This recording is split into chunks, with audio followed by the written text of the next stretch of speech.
Se acharam, digam amém. Quem não achou, misericórdia. Mas quem não tiver Bíblia tem a projeção, mas pode trazer a sua Bíblia, mesmo tendo a projeção, tá bom? É importante que você acompanhe na sua Bíblia, anote as outras referências para sua edificação, seu compartilhamento.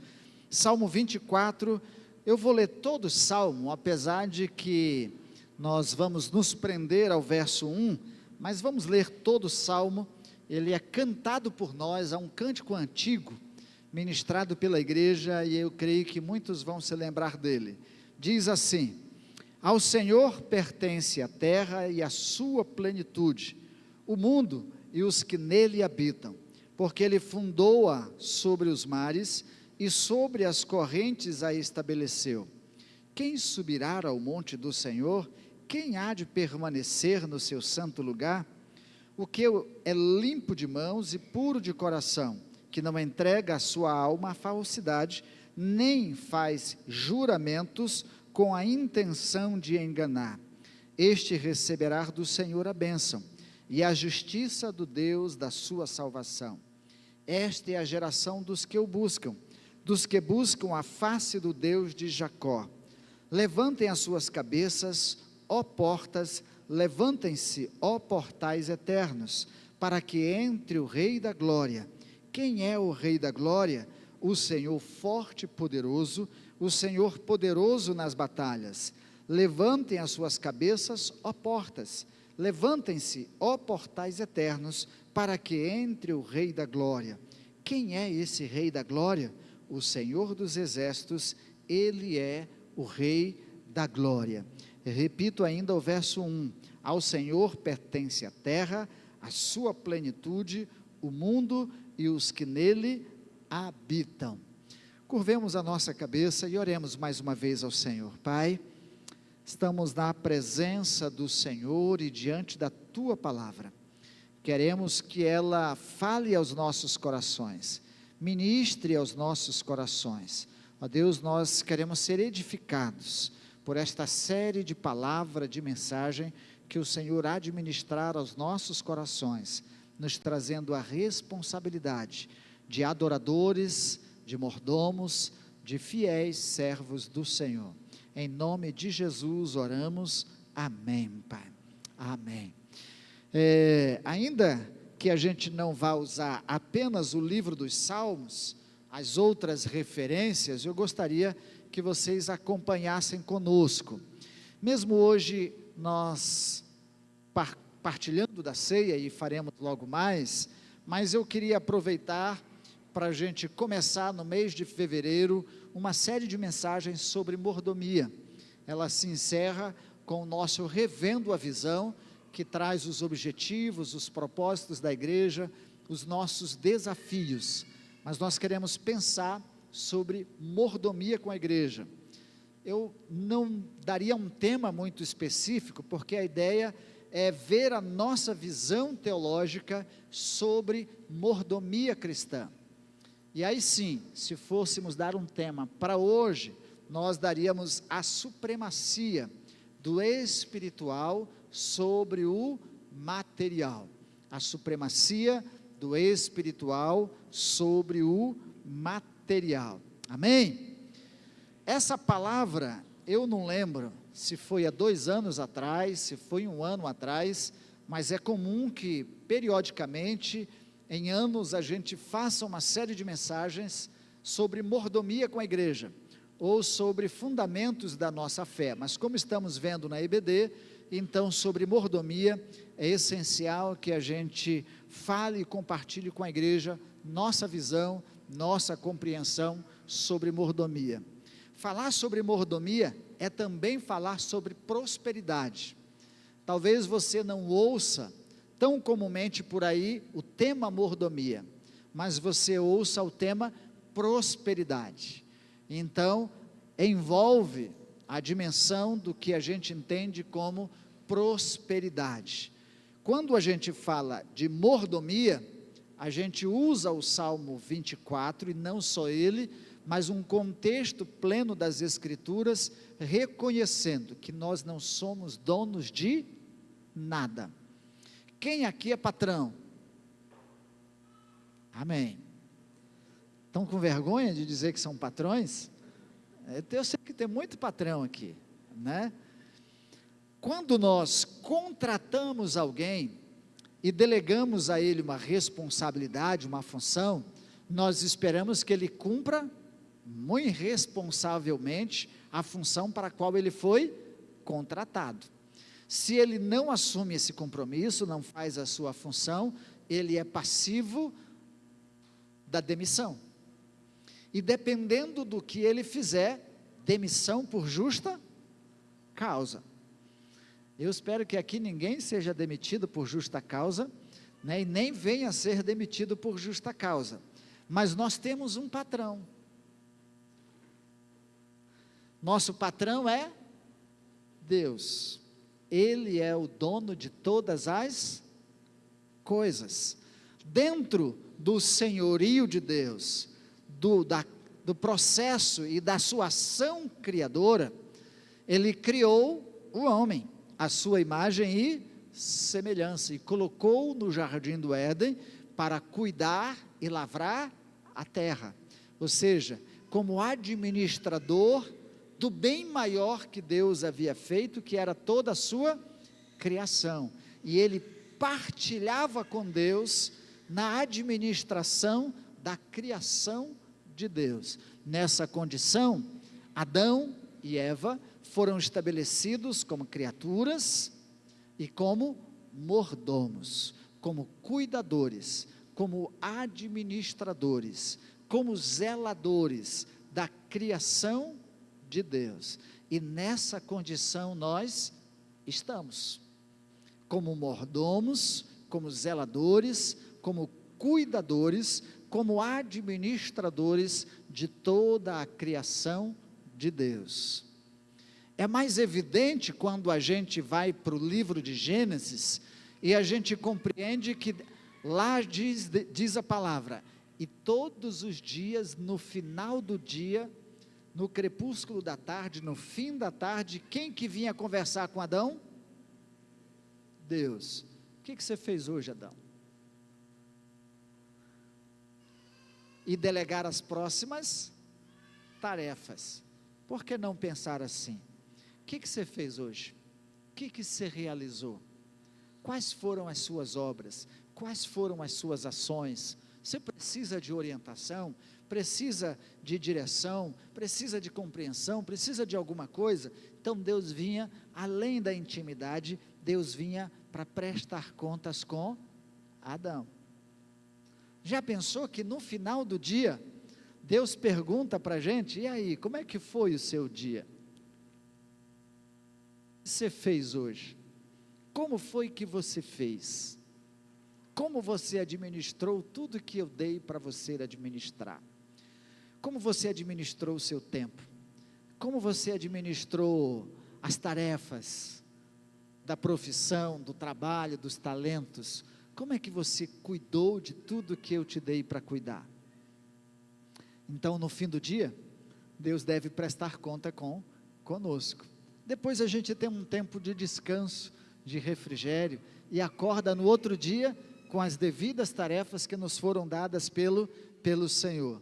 Nessa condição, somos mordomos de Deus. E o salmista é muito claro em dizer: do Senhor é os céus, a terra, a sua plenitude, todos os que nele habitam. Eu, você, pertencemos ao Senhor. Então, e tudo mais pertence ao Senhor. Ainda que nós sejamos patrões, com a responsabilidade de administrar pessoas, administrar tarefas maiores, mas nós temos que prestar contas a um Senhor que é maior. Paulo escreve isso na sua carta aos Efésios, Pedro escreve isso. Quando nós lidamos com pessoas, administramos pessoas, zelamos de pessoas, nós não podemos esquecer que também nós temos um Senhor, a quem nós prestamos conta. Esse é o princípio da mordomia.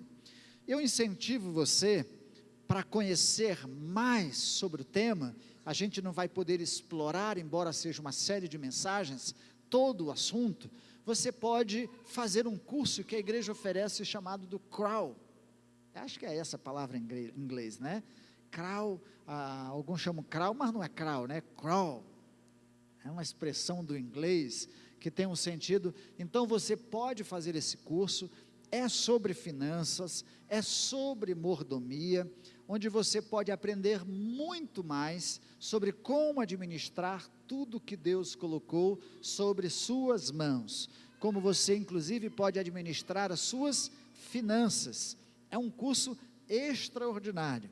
Quem dá esse curso aqui é o Diogo, o nosso economista, mestre em economia, fazendo agora doutorado em economia, e é o ministrante desse curso aqui na igreja, né? Nosso seminarista. Também incentivo você a ler livros.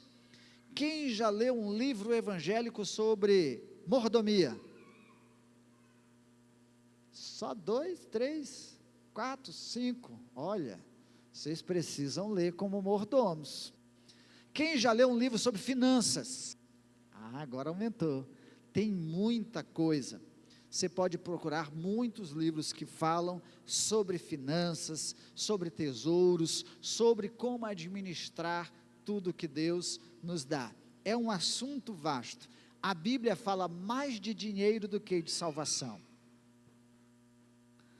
Porque onde estiver, como nós acabamos de ler em Mateus, onde estiver o seu coração, aí está o seu tesouro.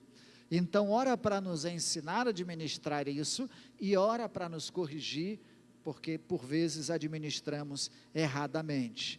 Então, vamos dar sequência. Nós não terminaremos hoje, é uma sequência de mensagens, mas heranças coisas que herdamos, cultura, valores que nós herdamos e que interferem no nosso conceito bíblico de mordomia.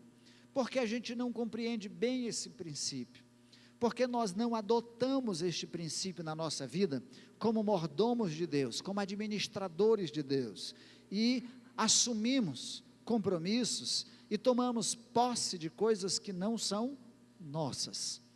Primeira delas, um autor escreve sobre a herança materialista, e é uma herança que nós herdamos dos nossos colonizadores e que também herdamos do que nós chamamos hoje de capitalismo selvagem.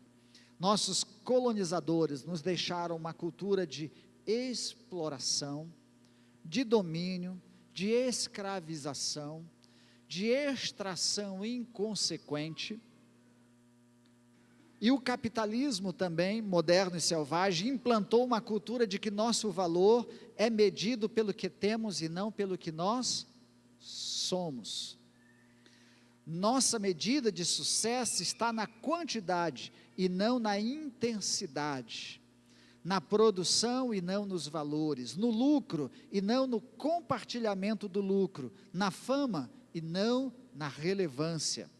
E aqui eu não estou defendendo ou sendo contra e defendendo a preguiça, nem a improdutividade, nem o paternalismo social, nada disso, só fazendo esse exercício crítico de que algumas coisas são parte da herança que nós carregamos culturalmente. É comum, nosso estado do Mato Grosso do Sul ainda é um dos estados do Brasil em que nós descobrimos trabalho escravo. Um dos estados do Brasil com o maior número de casos denunciados por trabalho escravo. Um outro é o meu estado, o Maranhão, trabalho escravo. Ainda pessoas que escravizam outros iguais. Ou a visão de explorar inconsequentemente.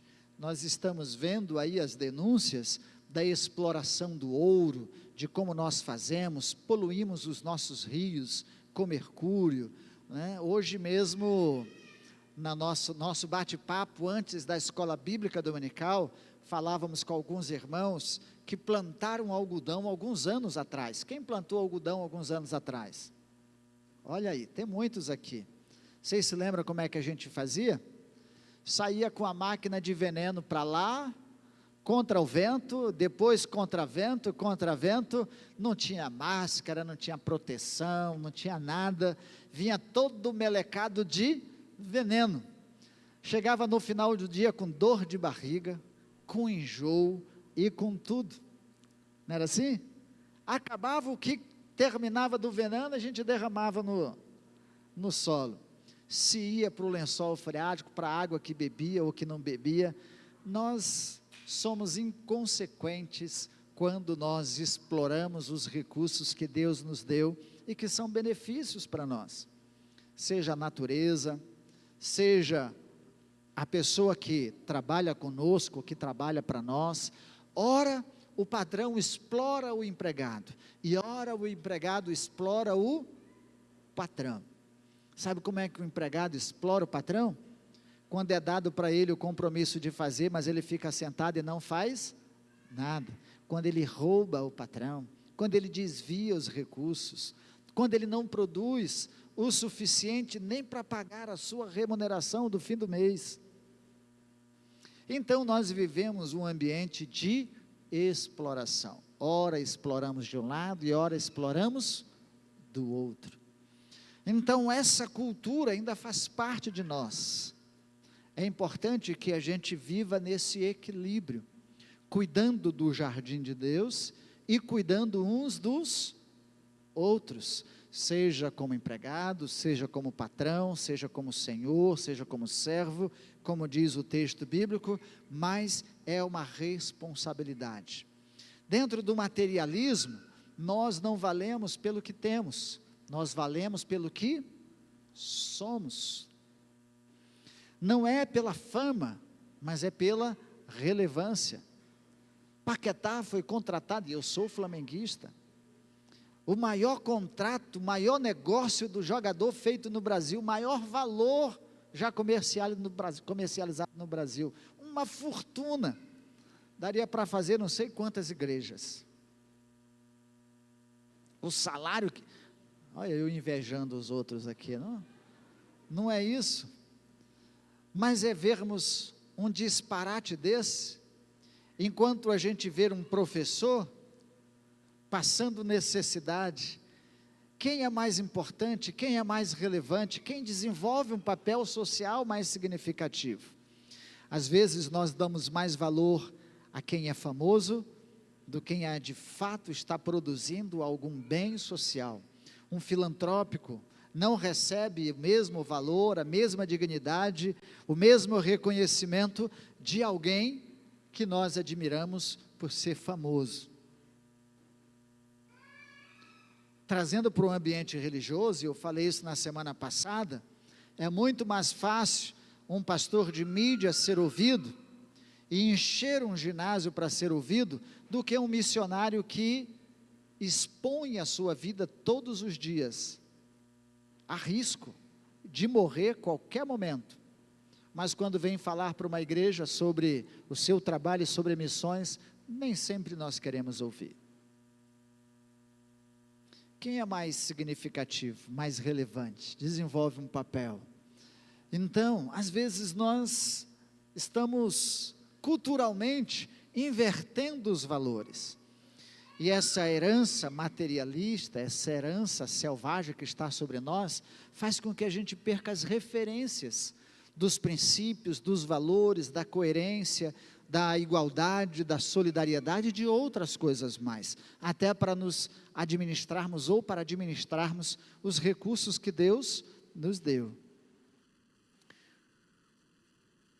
Uma outra herança, por outro lado, é uma herança religiosa, que a gente chama do pietismo, né? Uma corrente teológica. No contexto ou no outro extremo, temos as interpretações cristãs que consideravam e consideram o material como perverso e maligno, a riqueza mais como maldição do que como bênção, e que preconceituam.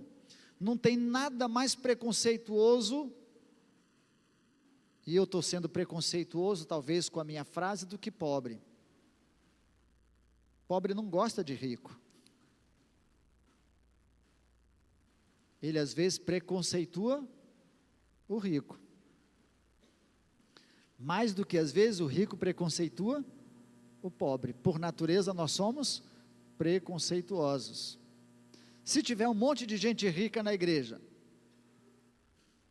e o pastor for jantar com um deles, agora o pastor só janta com gente rica, só visita os ricos, os pobres ele nem lembra, não é assim? Então, mas por outro lado, nós temos uma interpretação exagerada, de achar que o material, ele é maléfico, ele é satânico, ele é isso, então que ninguém pode enriquecer, que ninguém pode prosperar, que ninguém pode ter mais, e a gente dificulta isso, e usamos até o texto bíblico, que nós lemos de Mateus 6, e o que Jesus está condenando, não é a riqueza e o dinheiro, mas é o amor ao dinheiro e à riqueza. É quando nós invertemos o Senhor da nossa vida, e quando nos afastamos de Deus, nós perdemos os propósitos, perdemos o significado, e passamos a nos tornar avarentos, confiantes no material, na moeda, no recurso, no dinheiro, mais do que em Deus. É Deus que é o nosso provedor. Então nós não podemos viver esses extremos, e carregarmos isso como uma herança para a nossa vida. A outra é porque mordomia, para quem é rico, pode pensar, é doar, é dar, mas o que sobra, não o que faz parte do seu orçamento, da sua vida, do seu compromisso, da sua responsabilidade, é o que sobra.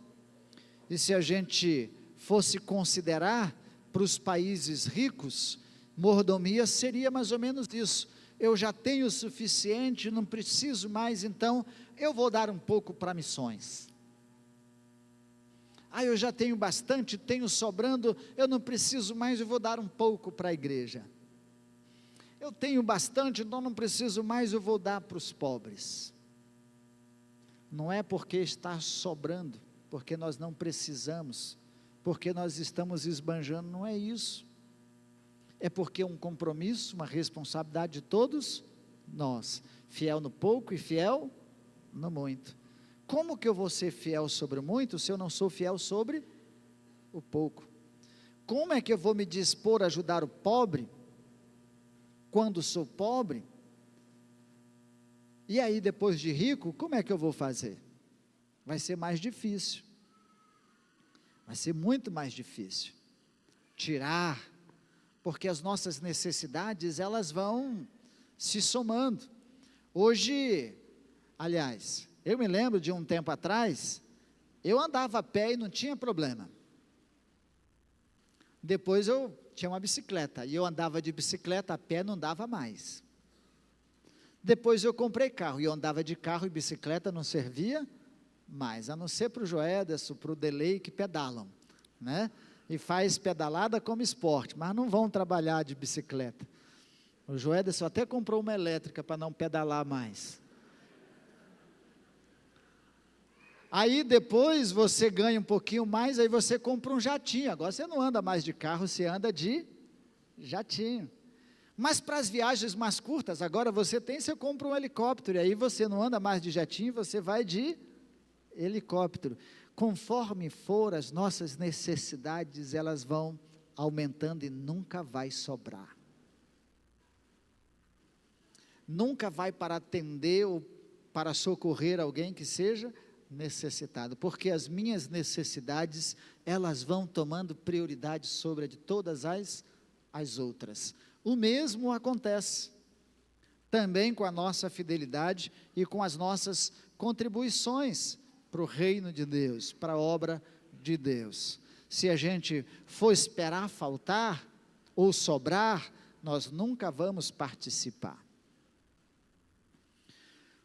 Mordomia para os pobres, talvez seja o que fazer com a fome e com a necessidade do povo. Como equilibrar as contas entre as necessidades básicas e as demais contribuições? O que fazer? Compro o leite da criança ou contribuo para a oferta missionária? Compro a comida de amanhã ou devolvo meu dízimo? Como administrar? Como organizar? Como equilibrar?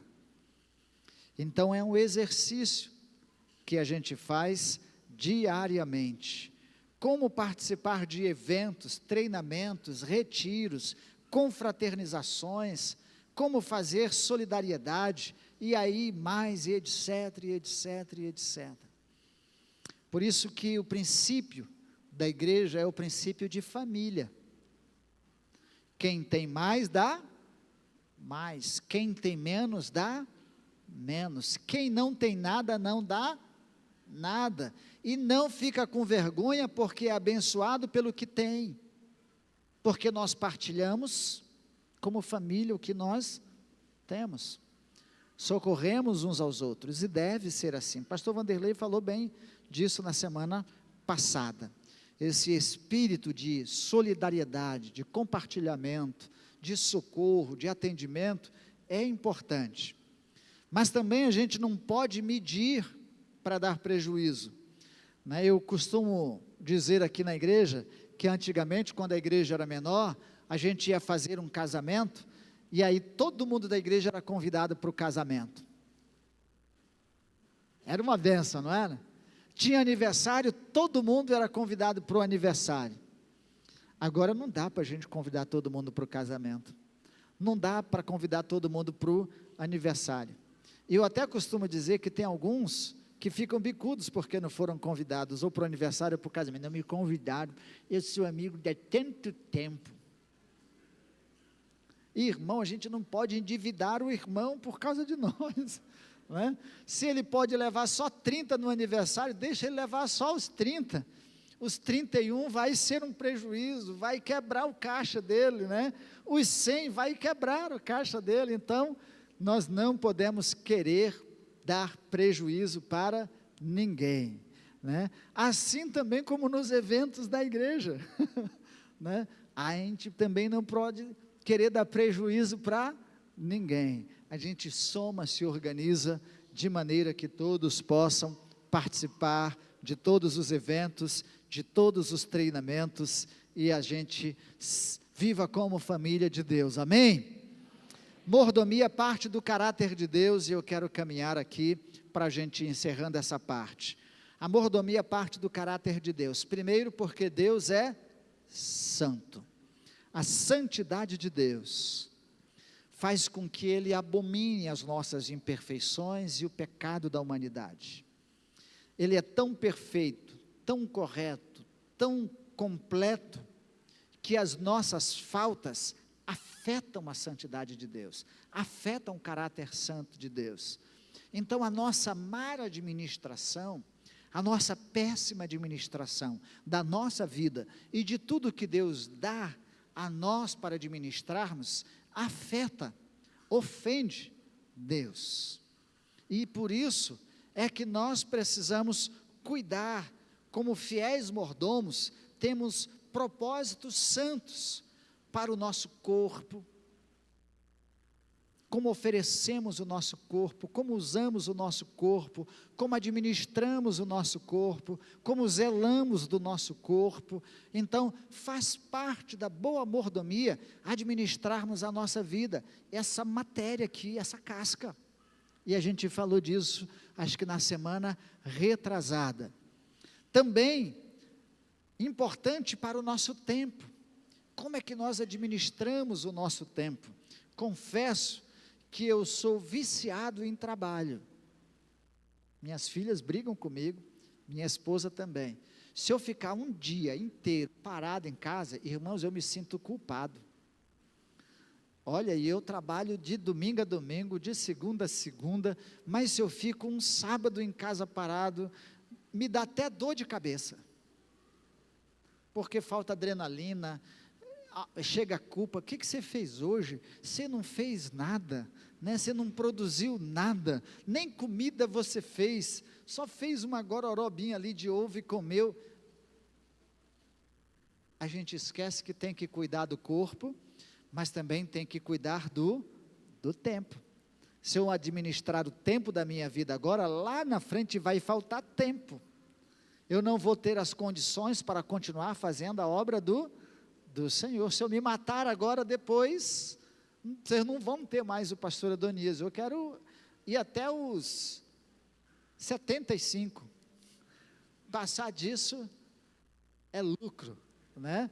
Mas até lá eu quero produzir alguma coisa boa, administrar o nosso tempo, administrar também a nossa mente, os nossos bens, tudo que nos foram dados, o nosso modo de viver, tudo deve ser administrado olhando a santidade de Deus.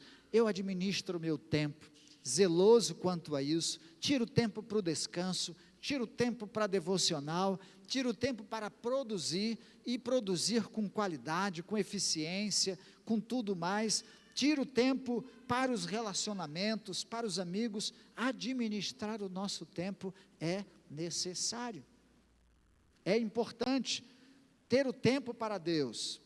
Você pode abrir a sua Bíblia, Levítico capítulo 20, verso 26, Isaías capítulo 6, verso 3, todos eles vão falar da santidade de Deus, e de anjos que cantavam e celebravam a santidade de Deus.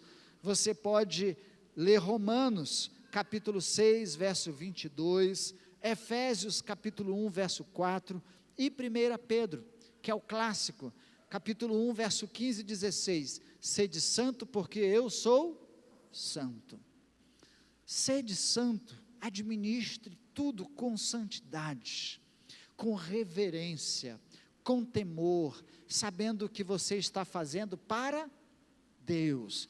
Ele é o Senhor do seu tempo, Ele é o Senhor da sua vida, Ele é o Senhor dos seus bens, Ele é o Senhor das suas habilidades, das suas capacitações. Faça tudo para a glória de Deus. Diz Paulo escrevendo sua carta aos Coríntios: quer comais, quer bebais, quer façais qualquer outra coisa, façam tudo para a glória de Deus.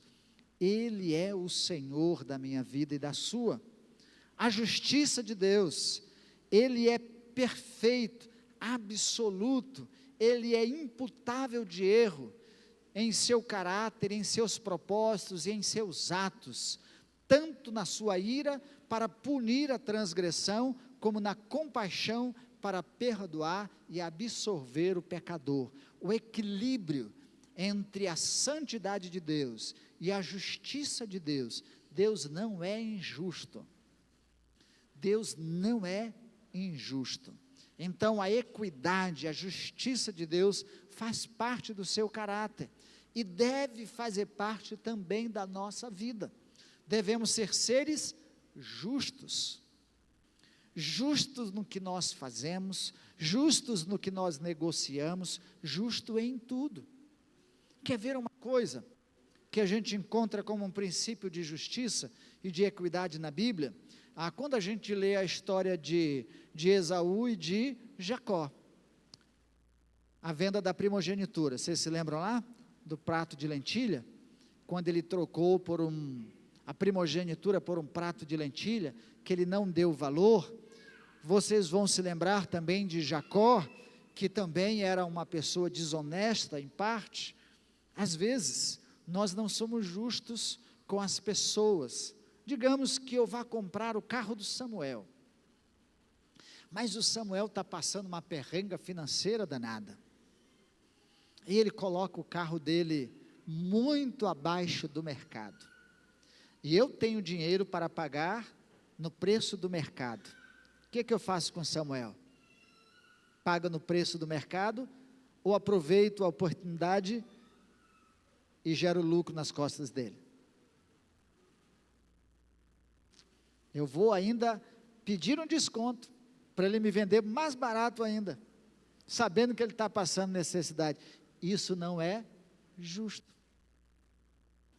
Dependendo do que você vai fazer, para que você vai comprar, pague o preço justo. Pague o preço justo. Deus é justo. Se você vai julgar, corrigir, disciplinar de alguém, seja justo. À medida do seu erro, à medida da sua culpa, então a gente tem que ser justo. Justo com os nossos filhos. Às vezes eles erram e precisam pagar pelo preço do seu erro. Se eles precisam passar por um constrangimento, por uma vergonha, para reconhecerem o seu erro e se arrependerem, e isso é justo, que seja assim. Se ele tiver que pedir perdão para o amigo, reconhecer que ele pegou alguma coisa do seu amiguinho, para ele devolver e passar por isso, isso é justo. Então nós devemos ser justos e administrarmos todas as coisas com justiça, com equilíbrio, com equidade. Amém? E por último, a soberania de Deus é o entendimento do senhorio de Cristo, levado às consequências de comprometimento com Deus. É o poder da vontade de Deus em ação. É o poder de executar sua vontade sem qualquer empecilho ou inibição. Nesse sentido, Deus é soberano ao ponto de responder quando o profeta questionou Deus dizendo: eu tenho misericórdia de quem eu quiser ter misericórdia. Eu usarei de complacência com quem eu quiser usar de complacência. Deus é Deus. Ele é o Senhor. A gente não canta? Se curar, é Deus. Se não curar, continua sendo Deus. Deus é soberano na sua vontade. Nós não mandamos na vontade de Deus. Nós não determinamos a vontade de Deus. O máximo que a gente pode fazer é reivindicar, pedir que Ele exerça a sua misericórdia, a sua bondade e a sua vontade sobre as nossas vidas. E é vontade soberana de Deus, e a gente pode evocar a vontade soberana de Deus. É vontade de Deus que todos os homens sejam salvos, amém? Então nós vamos orar pela salvação de todos os homens. É vontade de Deus que toda a nossa família seja salva, então vamos orar para que toda a nossa família seja salva. É vontade soberana de Deus. Mas na vontade permissiva de Deus pode ser que nem todos sejam salvos, nem todos da minha família sejam salvos, pelo livre-arbítrio e a livre escolha do homem. Então, é vontade de Deus que todos os homens sejam curados dos seus males e enfermidades? É. Então nós vamos orar por todos os enfermos, nós vamos orar por todos os doentes para que sejam curados. Deus vai fazer? Se é vontade dele, a gente vai pedir pela vontade dele, mas ele é livre, e ele pode fazer ou não fazer, aí é vontade de Deus, permissiva também de Deus. Então, Deus é Senhor, Deus é soberano, Ele é Javé, Jeová, no Novo Testamento chamado de Senhor, e é o Senhor dos senhores. Com Deus não se brinca, como disse o pastor Vanderlei na semana passada. Ele é Deus, Criador, Senhor, sustentador de todas as coisas. Se Ele quiser que você seja rico, você vai ser rico, amém? Se Ele quiser que você seja pobre, você vai ser pobre, amém? Ai, amém, diminuiu, né? Mas Ele, é dele o querer e o efetuar, porque dele, por Ele e para Ele são todas as coisas. Se Ele entende que você vai ser fiel sobre o muito, Ele pode te dar muito. Se Ele entende que você vai ser uma bênção com tudo que Ele vai te dar, Ele pode te dar muito. Mas seja um bom administrador de tudo que Deus te der, amém? E o amor de Deus a gente deixa para outra semana. Vamos nos colocar em pé.